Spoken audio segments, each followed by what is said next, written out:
We are an everlasting nation. Our forefathers blessed us so. God keeps on blessing us so. We have to live with that faith. Live with that belief. Live in the now, but learn from the past. Don't live in the past. Live in the now.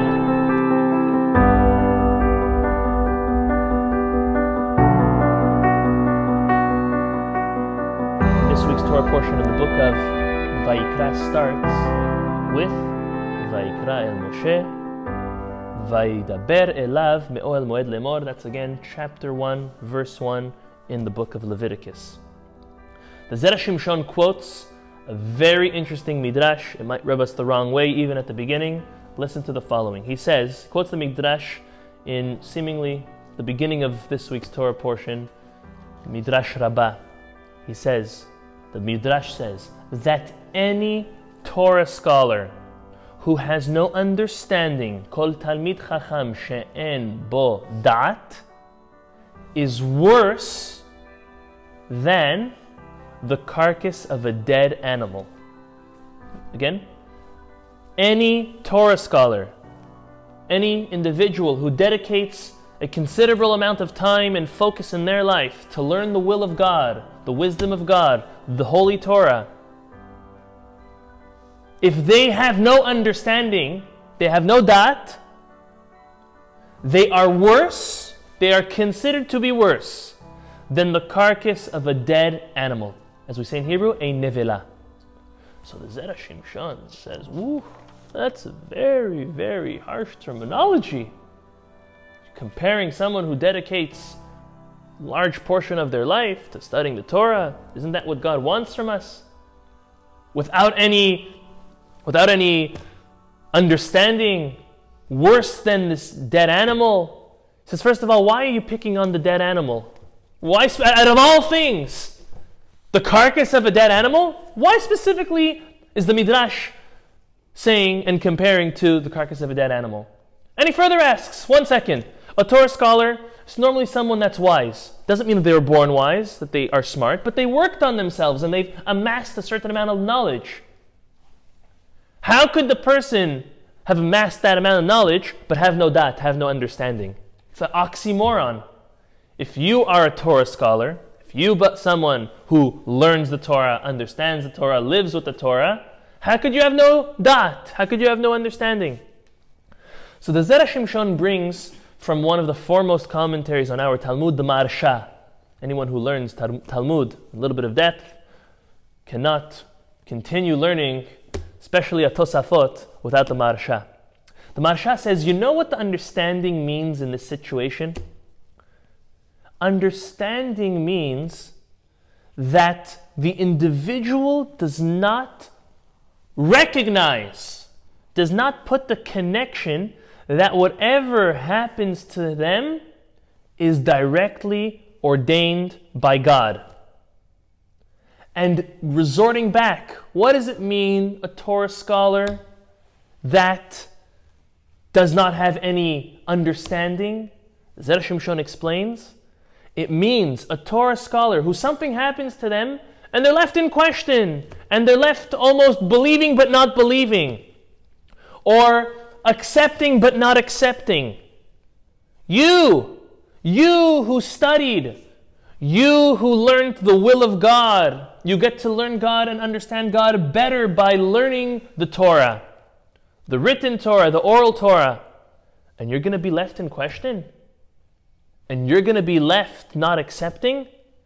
That means you are a Torah scholar with no understanding, that you're not able to see that it's coming directly from God. To you, he says, the Midrash, you are worse than the carcass of a dead animal.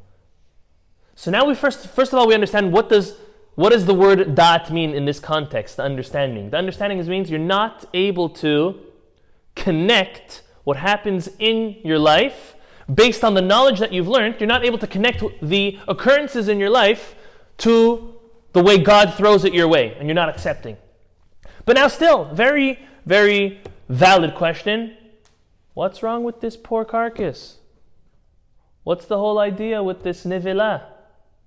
So we have to understand, a nevela is a kosher animal that died.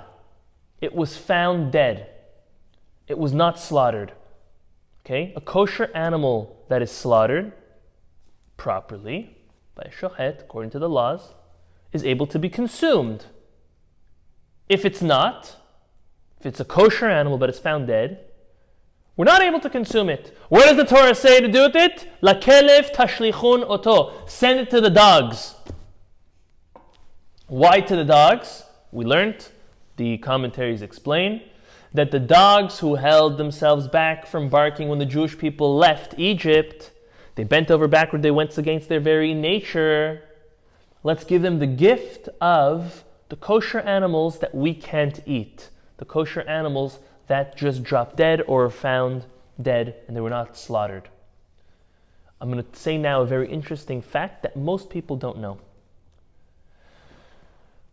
This first one we do know, many of us know, that the Torah is written on parchment. Parchment by no means is paper, does not come from a tree. It comes from the hides of kosher animals, the skins of kosher animals. Now here's something that many don't know. That hide is allowed to come from a kosher animal that just dropped dead or that was found dead. It doesn't need to be slaughtered like the food that we consume. The Talmud in Masechet Sanhedrin goes on to explain that really we would have been and should have been able to eat the animals, the kosher animals, whether they were slaughtered or not slaughtered. But because the dogs went against their nature to not bark in order to honor the Jewish people, God said, I'm going to give all the dead kosher animals to you, the dogs. All the other animals that are slaughtered will go to the Jews. But the hides are able to be used to write a Sefer Torah, tefillin, mezuzot. Quite interesting. This animal, again, obviously their brain process is a lot less than ours. But the Midrash is comparing this Talmid Chacham, this Torah scholar who has no understanding of that connection between him and God and what happens, what God throws his way, to this kosher animal that died. The kosher animal that died accepts his position. He accepts that he's not kosher enough maybe to be eaten, but he accepts his portion. His portion is that he's able to at least be written on Torah, tefillin, mezuzot. Look at this carcass, this nevelah of this dead animal. It's accepting its portion, that it's not, so to say, a fully kosher animal, that it was able to be consumed also, and also used as for its hide, but it was only given its usage for its hide, and look, it doesn't complain. That's its specific purpose in life. It's given to the dog, like tashlichun oto. You, individual who learn Torah, know God in a better way, trying to. You're not going to accept what God sends your way? Look at this dead animal. It accepts what comes its way. And this is why the Midrash says exactly what it said. No understanding, a Torah scholar who has no understanding, is worse than the carcass of a dead animal. As soon as I read this piece of the Zera Shimshon, came to me two of the most famous stories in our Talmud. Actually, two individual stories, one about a teacher and his student. The first is found in Masechet Ta'anit, page 21a. Masechet Ta'anit, page 21, is the famous story of the very, very famous individual, Nahum Ish Gamzo. Nahum was actually the teacher of Rabbi Akiva, which will the second story be about. Rabbi Akiva, who did teshuvah at the age of 40. At the age of 40, he didn't know Aleph Bet, and his wife Rachel pushed him to learn. So listen to the first story the Talmud tells us about Nahum Ish Gamzo. Fascinating story. He was once commissioned and selected by the Jewish people to go and make peace with the Roman emperor. The Roman emperor let out a harsh decree on the Jewish people. something too hard for them to bear as a community. And all of the wise men came together and they said, who can we summon and mandate to go on our behalf to go speak to the emperor to abolish this horrible decree from the Jewish people? They said, who could be better than Nahum ish Gamzu? Now, I'm going to exactly translate what that means in a moment. So they prepare a chest, they fill it up with gold and jewels, great prizes for the emperor to bribe him in trying to get rid of this horrible decree for the Jewish people. On his way, he had to stop by an inn, sleep the night. In the middle of the night, two bandits break into his chest, steal all the gold and jewels, and they fill it up with dirt. So this way it would be almost as heavy as before, and that Nahum wouldn't feel it, and he'd go and he wouldn't be able to catch them. He's going and he's continued traveling. There's two interpretations based on the Mefarshim, if he actually opened up the chest and figured it out before giving it to the emperor or not. Those that say that he opened it and saw, he says that he had such a good belief in God. When he opened it and he saw that everything was stolen and replaced by sand and dirt, he said also, Gamzu letova, that's also for the good. That's why his name was Nahum ish Gamzu, that everything was for the good. He was known to always say that. And then, when he gave it to the emperor, he was relying on a miracle. Others, like the Marsha, who we mentioned previously, he was of the opinion to take those words out of the Gemara, that makes no sense. Why would he give a chest looking like it would be full of gold to the emperor when he's trying to ask for the decree to be abolished, and it would be actually full of dirt and sand? So there's two different opinions. But regardless, he comes and he presents this to the emperor. The emperor says, oh, so nice of you to bestow such wealth upon me. Sure, the decree is abolished. Let's open up and let's see what's in there. Open up, da-da-da-da, and it's sand, and it's dirt. And actually kash also, there was some hay in there, the Talmud says. So now Nahum ish Gamzu, if you didn't see it before, now he says Gamzu letova. And he sends him to jail. And he said, now the emperor says, not only am I going to kill you, I'm going to kill all the Jewish people. The decree is going to be even worse.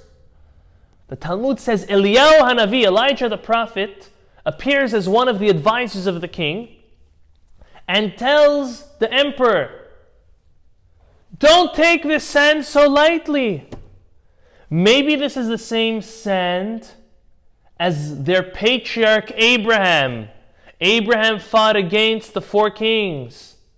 And what did he do?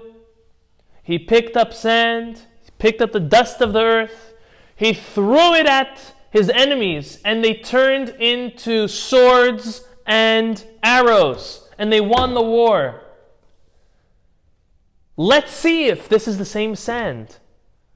He says, sounds a little spooky to me. Nice imagination, but let's try it. He was actually engaged in war at that very moment, and he sends some of the dirt to his generals at the battlefront. They take the sand, they throw it at their enemies. Lo and behold, they win the war. He not only takes out Nahum from the jail cell, he fills him up a chest of gold and silver and jewels, and he says, thank you very much for your gift. Sorry for underestimating it. Go back to your people and tell them no decree. We appreciate their gift very much. And the whole time he was saying, Gamzu letova. When he found out about it, when he was sentenced by the emperor, when he was stuck in jail, Gamzu letova. This is also good. How is it good? He was robbed hundreds of thousands, millions of dollars worth of gold and jewels. It's also for the good. Sentenced to jail. It's also for the good. Loses your job. Person might lose a family member. A person might lose everything, might be so sad with the results and repercussions of anything. We have to learn. It's very hard. It's very, very hard. But we have to try as much as possible. As that Talmid Chacham the Midrash was talking about. Don't be that Talmid Chacham without any dat, without any understanding. Understand that it's coming from God. Connect it. Know that it's for the good. Nachum lived it. Ish gamzu letova. Everything was for the good. It's something to think about in life. Things happen. Horrible things happen. Car accidents, lo alenu. Missing things. Not being at places. We've all heard many, many stories of individuals who were supposed to be at the World Trade Center that morning and wasn't there. Everything is gamzu letova. Sometimes we see the reason sunan. Sometimes a lot later. Sometimes we'll never know until we pass away, and that's fine. When a person lives with a strong emunah in God, strong bitachon, strong understanding of His involvement in our lives, then we can really get up and proclaim gamzu letova. Now listen to the second story of his student, Rabbi Akiva. Rabbi Akiva was pursued in his life. He was disseminating Torah in one of the most powerful ways. Can you imagine, with no social media and no recordings and no Facebook, no microphones? 24,000 students, Ribono Shel Olam. The reason the Torah survived after the 24,000 students passed away is because he nominated 5 new students and taught them everything he knew. And the Torah continued. Amongst them, Rabbi Meir, Rabbi Shimon Bar Yochai, amongst the famous ones. It's all thanks to him. So he was pursued. The Romans knew. You know what the strong point of these Jews are? It's their Torah. We got to stop them from learning it. So they put a ban many times over, just like by Hanukkah, not to learn Torah. Rabbi Akiva couldn't. It was his life, it was his being, it was his raison d'être. It's the reason why he was created. So he had to sometimes run away. This time he was on the run. This story comes from Masechet Berachot, page 60b. It says he was traveling and he was on the run. He didn't take too much with him. He had 3 items with him. He had a donkey to ride on. He had a rooster to wake him up in the morning on time for prayer. And he had a candle so he could illuminate his evening, to know where he went, to learn, do what he had to do. 3 things. The poor guy, that's all he had. The great Rabbi Akiva. He comes to a certain city after traveling all day and he's saying, "Can I please be hosted?" And he knocked on every door and every single person told him, "Sorry, we don't have room for you." And every person that he knocked on, he said, "Okay, that's for the good. Everything that God does is for the good, for the good, for the good. Thank you very much. I appreciate your answering my door." Some people didn't even answer him. After going through the whole city, not finding anywhere to stay, he said, "Okay, I got to camp. I got to camp out. It must be for the good. God didn't let me stay by this city. It must be for the good." So he goes and he camps out a little distance, a small distance from the city. Prepares himself. He's got nothing to prepare, right? I guess he parks his donkey. He prepares his chicken, his little rooster, and he keeps his lamp close by. Middle of the night, he's there, and he all of a sudden hears growling in the forest. Growling and growling and growling. Next thing he knows, his donkey's gone. A lion pounced it and took it away and ate it to shreds. And he says, and I'll quote to you the terminology of the great Gemara. It says, Kol ma de'avid rachmana letav avid. Everything that God, Rahmana, the All-Merciful, does is for the good. Continues a little more, and then he hears a little bit of a smaller growling. Next thing you know, a fox pounces on his rooster and he's left roosterless. It's okay. Whatever God does is for the good.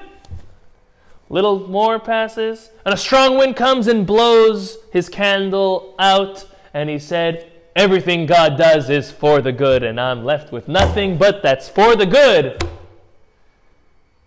Ridiculous, naive? I think not. Listen to the next thing the Talmud tells us. Talmud says that evening there was a group of bandits that ransacked, stole, and even killed many people from that city. The city he was supposed to stay in. And then, all of a sudden, everything connected. He said, thank God that each and every one of those residents refused me, because it could have been me. Thank God that the lion ate my donkey so they wouldn't have heard it bray in all of the commotion. And thank God that the fox ate my rooster so it wouldn't have made noise also in the commotion. And thank God the wind came and blew out my candle so they wouldn't have seen from a distance in the forest a candle lit. And he ended off by saying, everything that God does is for the good. Thank you, HaKadosh Baruch Hu. We have to look for these type of situations in our life. We have to try to look for them, locate them, find them, gain strength upon them. Each of us in our lives. I'm not going to tell you, look in the future, look at what's bad right now and how's it going to turn out for the good. That's a very big madriga, it's a very big level. Look in retrospect. Sit down. Make yourself a map of your life and look and see, where was I? What did I lose? What did I want and I didn't get? What turned out horrible and bad and bitter and gloomy at the moment? And where has it taken me today? Are we in a better place? Are we still waiting for that better place? But kol ma de avid rahmana letav avid. Everything God does is for the good.